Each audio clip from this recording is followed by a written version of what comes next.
श्याम का राधा से मिलन।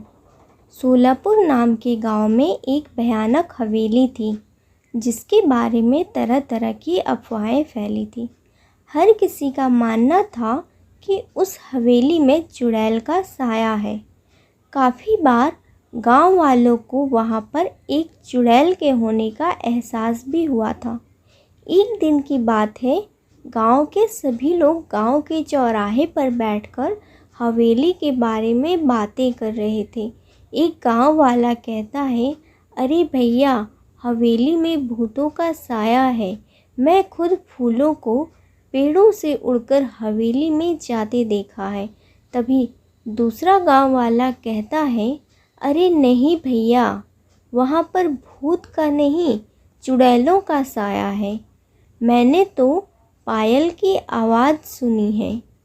तभी तीसरा गांव वाला कहता है, अरे चाचा, वहाँ तो राक्षस है, राक्षस। मैंने देखा मेरी गाय का दूध अपने आप निकलकर बर्तन हवेली में चला गया। और फिर सभी गांव वाले कुछ ना कुछ बताते हैं कि किसी ने हंसने की आवाज़ सुनी है तो किसी ने भूत की परछाई देखी है। फिर एक औरत कहती है कि वहाँ पर कोई है जो हमारी मदद करता है। एक दिन मेरी पोती तालाब में डूब गई थी और अचानक से तेज़ हवा चली और मेरी पोती तालाब से बाहर आ गई। तभी गांव का जमींदार कहता है, देखो भाइयों, मेरा बेटा कल शहर से वापस आ रहा है। उसे इन सब घटनाओं के बारे में खबर नहीं होनी चाहिए। कुछ देर बाद गांव का एक लड़का श्याम शहर कुछ सामान खरीदने जा रहा था और शहर का रास्ता हवेली के पास से ही होकर गुजरता था। वह डरता हुआ हवेली के पास पहुंचा तो देखा कि एक सुंदर सी लड़की आकर उसके सामने में खड़ी हो गई। तो श्याम उसे कहता है, तुम कौन हो और यहाँ पर क्या कर रही हो? तुम्हें नहीं पता क्या, यह हवेली भूतिया है।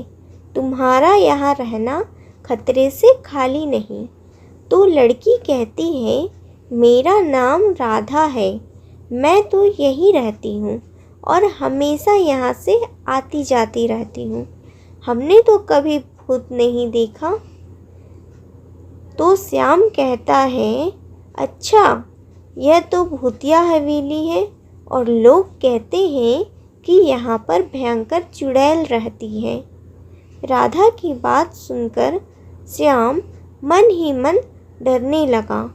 उसके मन में यही चल रहा था कि उसने आज तक जो सब सुना है वह सच है कि झूठ। तभी राधा कहती है, तुम्हें पता है मैं हवेली में ही रहती हूँ। तब श्याम कहता है, तुम ये क्या कह रही हो? पूरा गांव जानता है कि इस हवेली में चुड़ैल रहती है। तब राधा कहती है, तुम चुड़ैल जैसे चीज़ों में विश्वास रखते हो?